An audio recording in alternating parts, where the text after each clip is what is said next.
Welcome to the Bree Pod. I'm here with me, Bree. So, it's been a while since I've had my last Unfiltered with you guys, and I decided that it's time to come on and talk about the upcoming situation with my health.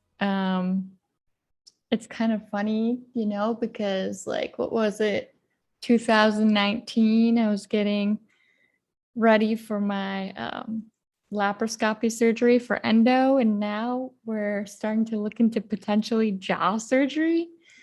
I don't even know how to, sometimes I don't even know how to take it in. Like, I have so many feelings about this. And let me start off by getting into why. So, I've gone to a few dentists. In 2017, I went to a dentist back when I was working in New York. And then for a little bit there, we had traveled from Florida to Arizona, back to New York for a moment. And then I think we went back to Arizona and then here, I want to say. So for a couple of years, I didn't have a dentist. But what all of my dentists have had in common is that they have told me I should look into basically getting my teeth fixed, because for most of you who know me, I have an overbite at the top. My jaw at the bottom is underdeveloped a little bit, and I have crowding all over the mouth.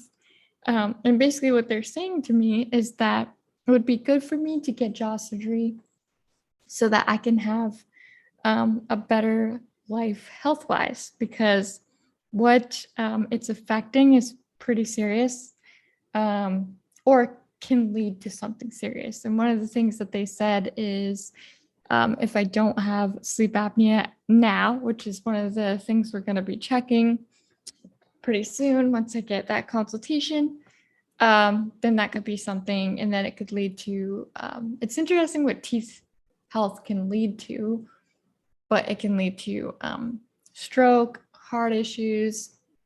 They had a long list. So of course I was like, oh my gosh, I'm scared. And so I basically I've talked to the dentist, the two dentists. I've talked to the surgeon that is probably going to do the surgery. And soon I need to talk to the orthodontist, which I didn't even realize how many people you have to go through to do this whole thing. So that's kind of interesting. But basically what they said is that it could be long-term health effects if it's not affecting me already. And I was told this by, well, she didn't go necessarily into depth. She basically told me that the first dentist said that if I did this, then it would probably be considered cosmetic and it wouldn't be paid for by insurance. But the next dentist, which is the one I'm seeing now, she is saying that there's a higher potential of being, of getting it covered by medical. And that's what my goal is. I really would like it to be covered by medical, because the long-term effects are going to be pretty bad. And when I was talking to the surgeon, he basically said, as I age, my teeth, at least in the front, are going to continue to flare out like they are now.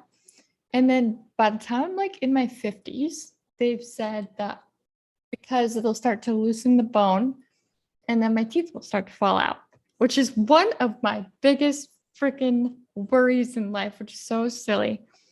I mean, of course, dying is one, and then people around me, but one of the biggest things is that my teeth fall out. I mean, I don't even like my teeth now, but I don't want them to fall out either. So that has, so that kind of scared me a bit. And the thing is, many of you that know me know I don't smile in my photos because I don't like my smile. I've always had confidence issues with it. And because of my teeth, it's created a lot of mental health, a little bit of issues there. And I shouldn't say issues because we all go through it. We all have insecurities. We all have things we don't like about ourselves.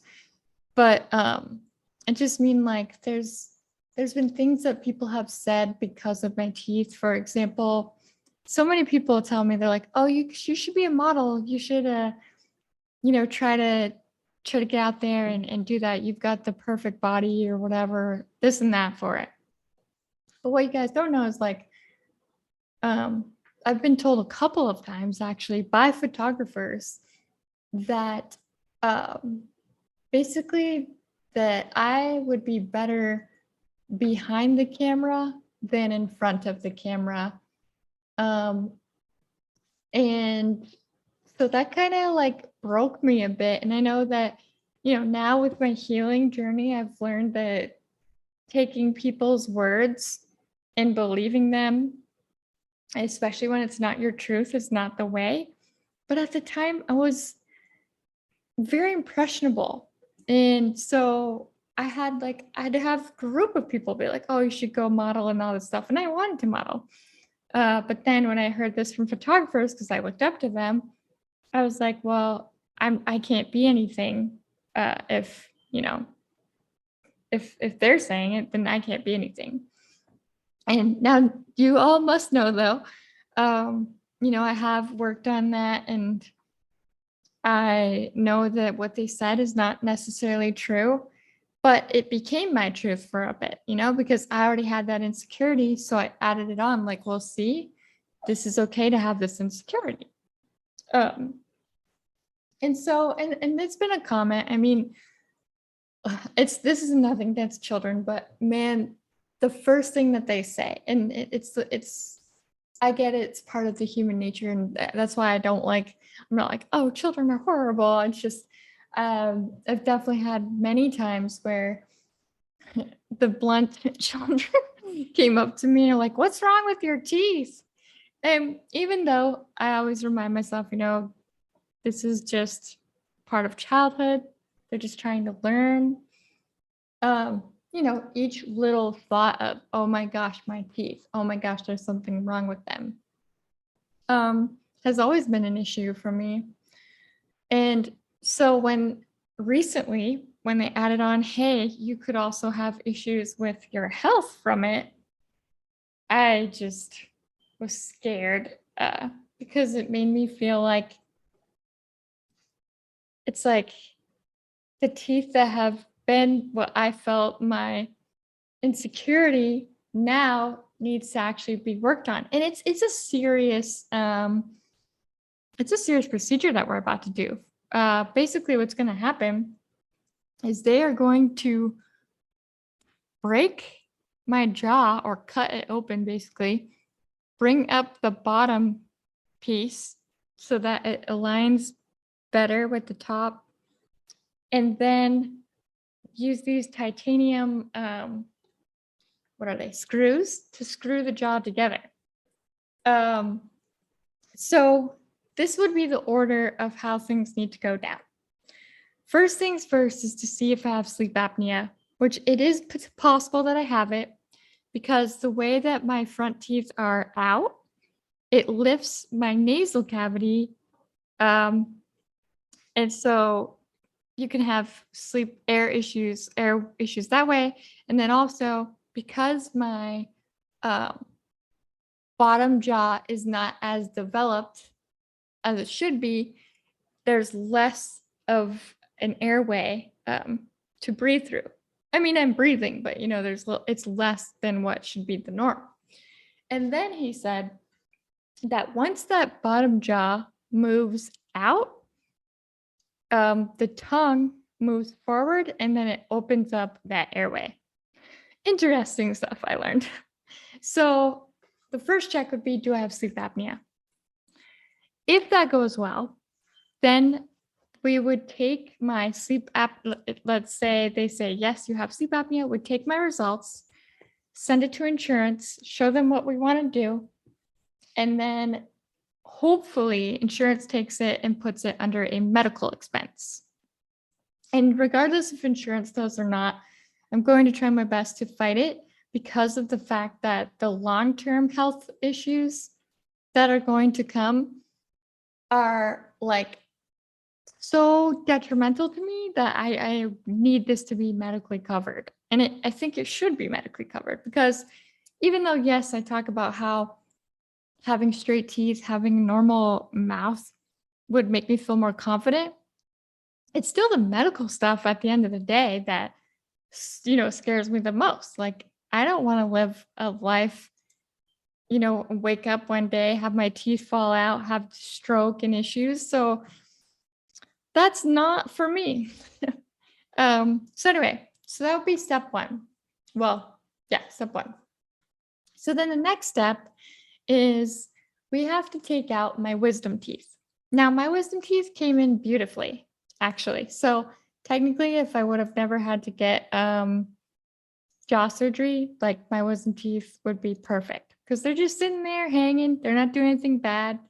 But the reason that they have to go, according to the surgeon, is because there are nerves right at the bottom near your wisdom teeth and that go throughout your mouth.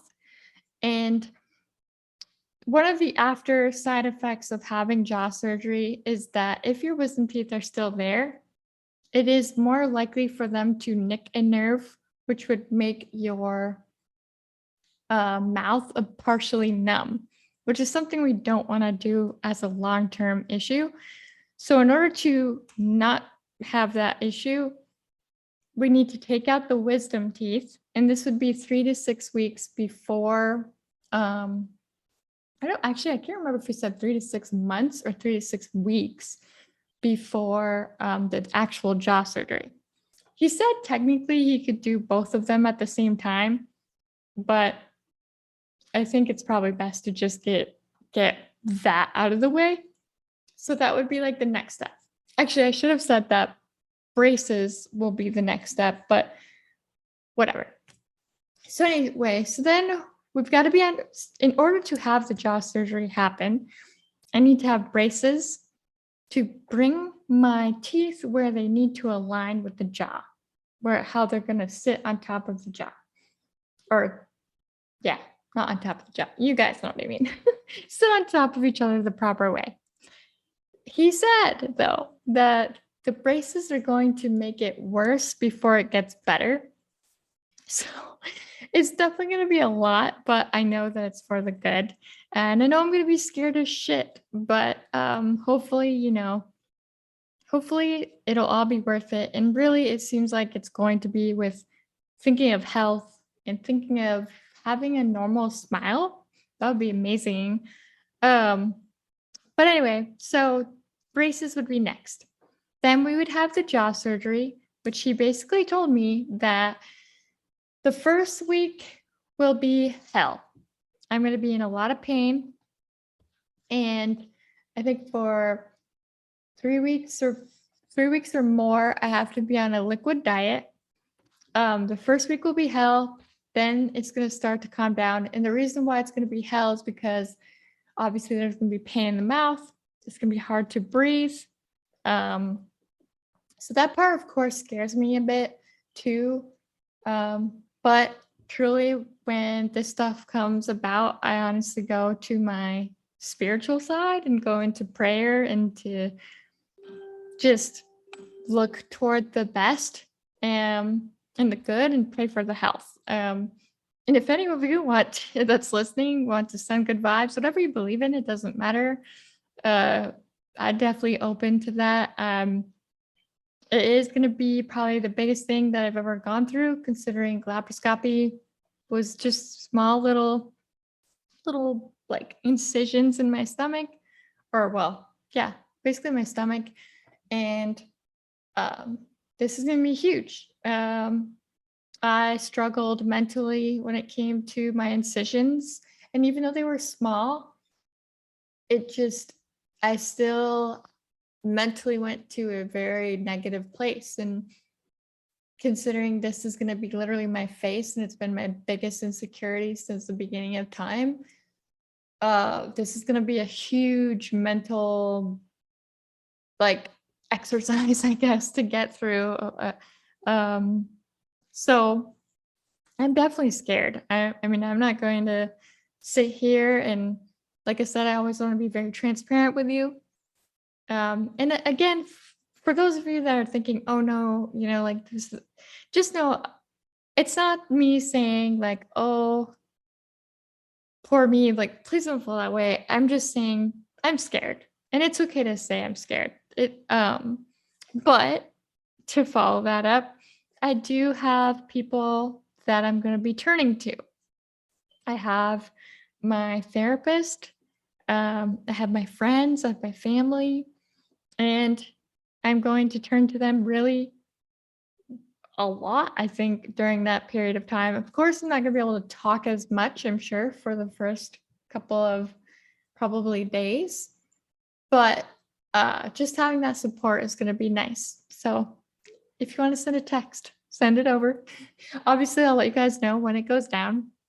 And then when it comes to recording the pre-pod, I think I might have someone like guest host for me, or maybe I'll find a way to still talk to you guys. But I'm still looking into how I'd go about that.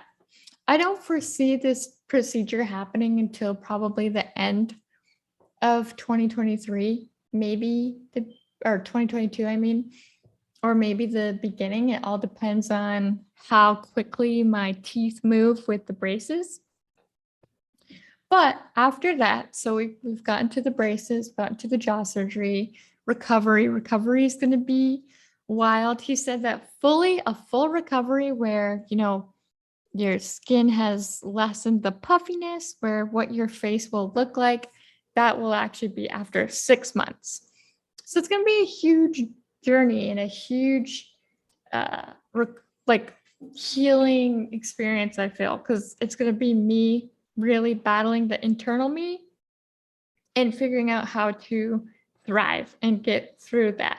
So in some ways, I'm excited for that growth. And then of course, I'm a little scared. I like I keep saying, it's huge procedure. I should answer this question for you guys, because many people have asked me, well, should you get a second opinion? Are there other options? And truly, because I am 31 years old, the options that I would have had when I was like younger, those options are no longer available because my mouth is done growing.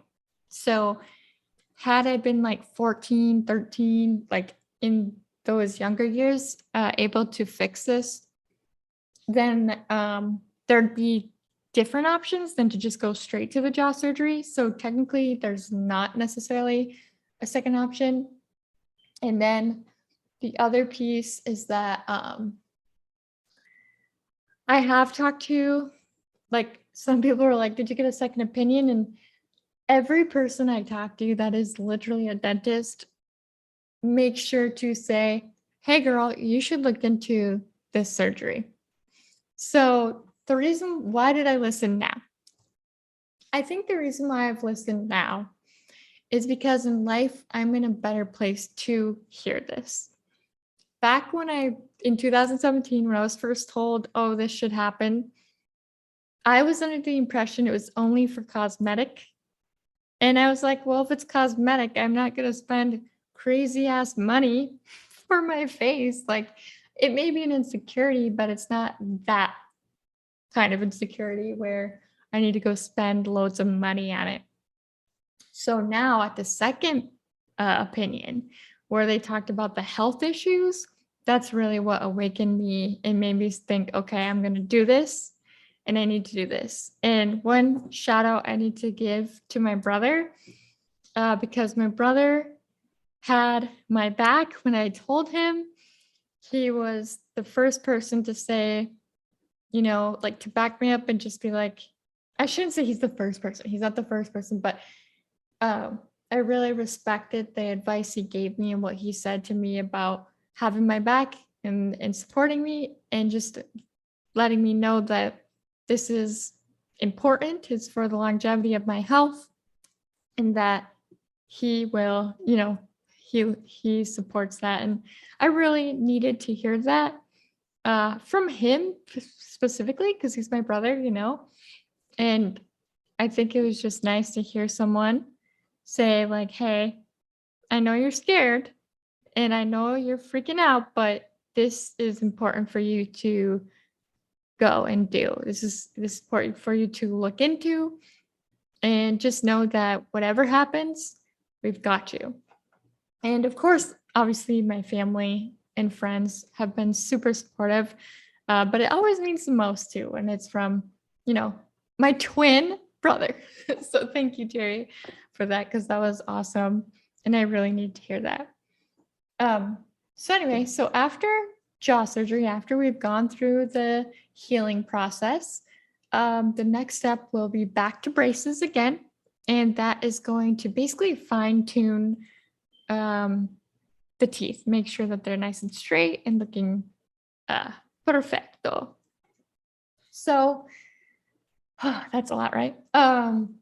So in the midst of this, what part am I at right now?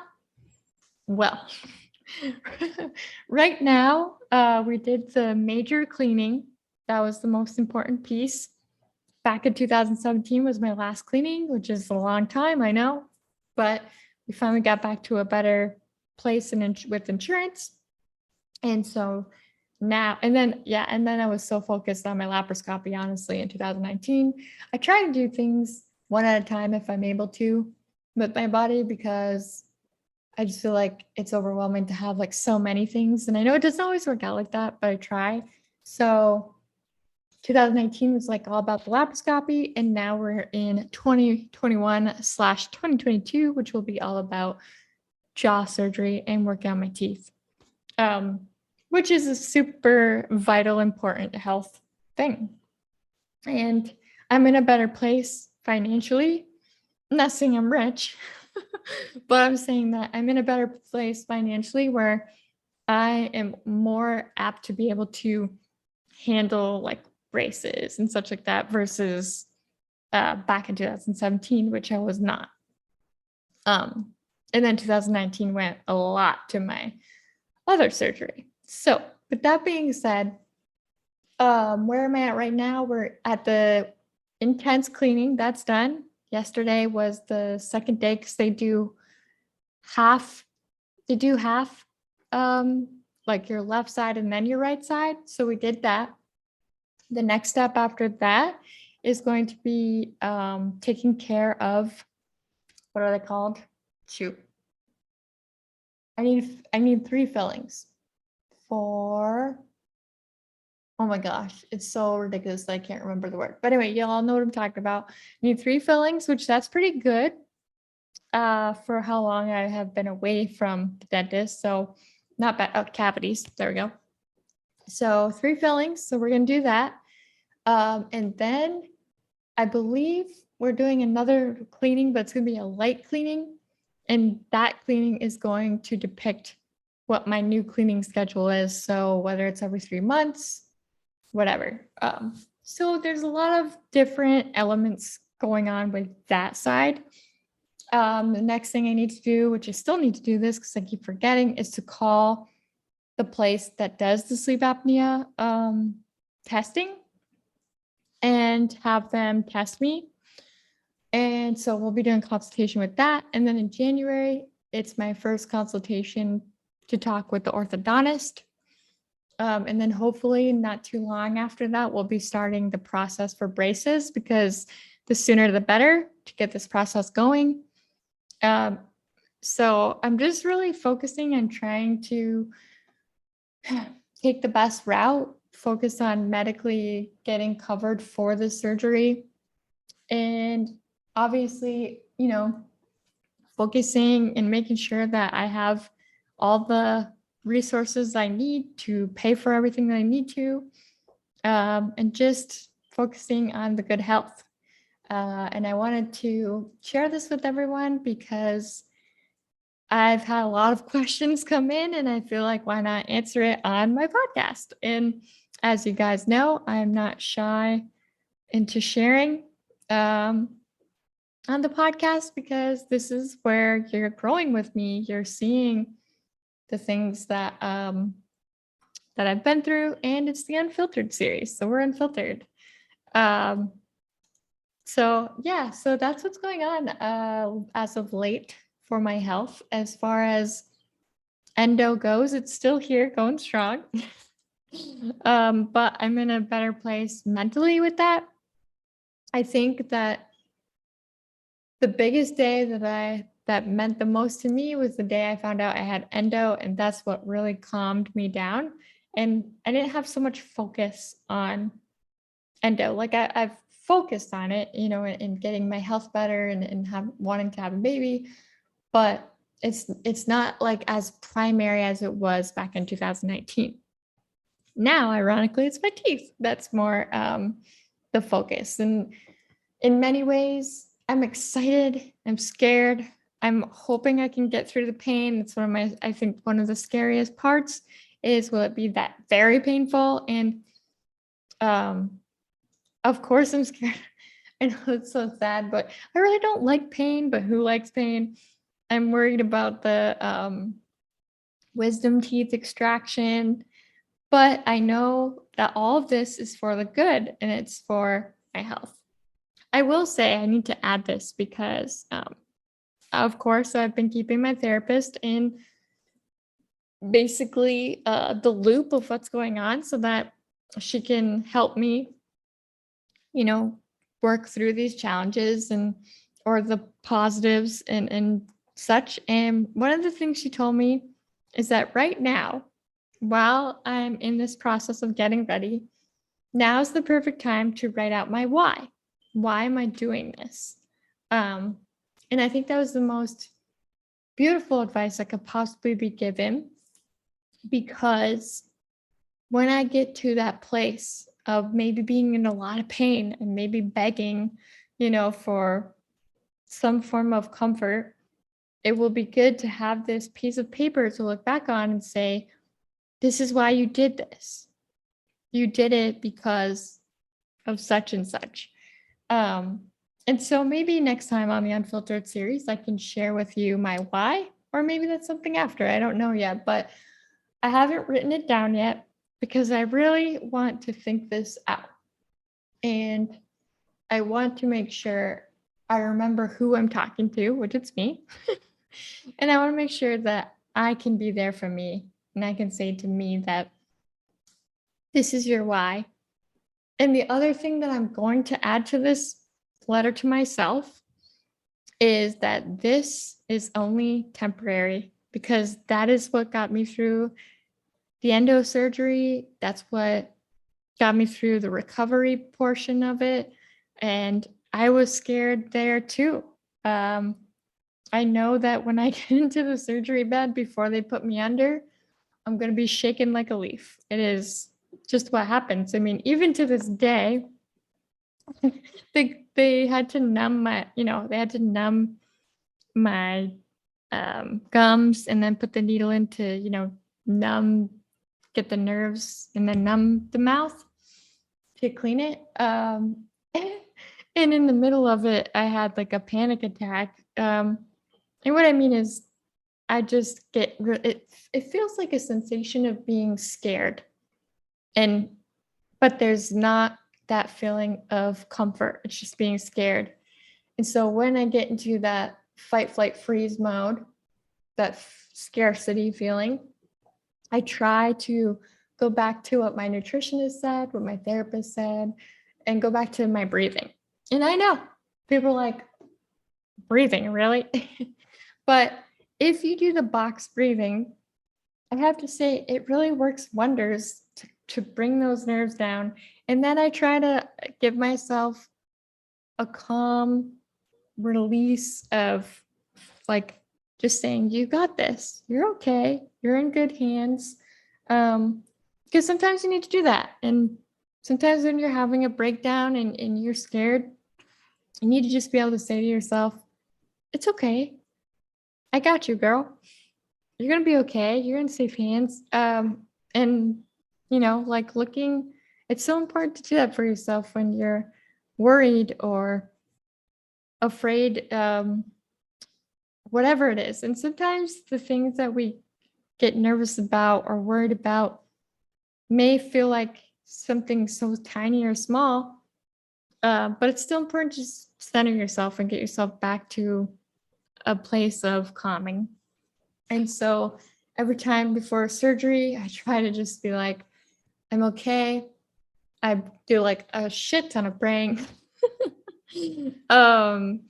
And I always look for the name Kathleen, and I hope for a nurse every time for Kathleen, because I feel like it's that confirmation, like I'm okay. And so far, most of the surgeries and medical things that I've had to do, I've found myself my Kate or my Cassie or my Catherine. It doesn't matter how they say their name. It could be Kathleen full blown. As long as it's that Kate, Cassie, Catherine, whatever, I'm just calm and I'm like, okay, it's okay. Now, I'm sure that if there's a time that I do not meet the nurse that's named Kathy, I'll be fine. But it's always that like peace of mind. So anyway, I wanted to share this update with you guys. Of course, I'll continue to update everyone. And thank you so much for following my journey with me. The affirmation that I leave today is that this is only temporary, whatever you're going through, whatever you're struggling with, and you will get past it. You will find a way. You have so much strength in you, and it's going to be okay, basically. And there's a song actually that I listen to, especially on my lowest days, which it can be when I'm in a lot of pain. For Mendo, I listen to this song, and I'll actually share it with you guys because it's really good, and it just supports, that scarce feeling, that worried feeling. It's called "You're Gonna Be Okay," and I just need to find, by Jen Johnson. It's really good, so definitely look it up. "You're Gonna Be Okay" by Jen Johnson. If you're having a tough time or in need of that feeling that you're going to be okay, because you are. So with that, you are loved, you are worthy, you are cherished, and I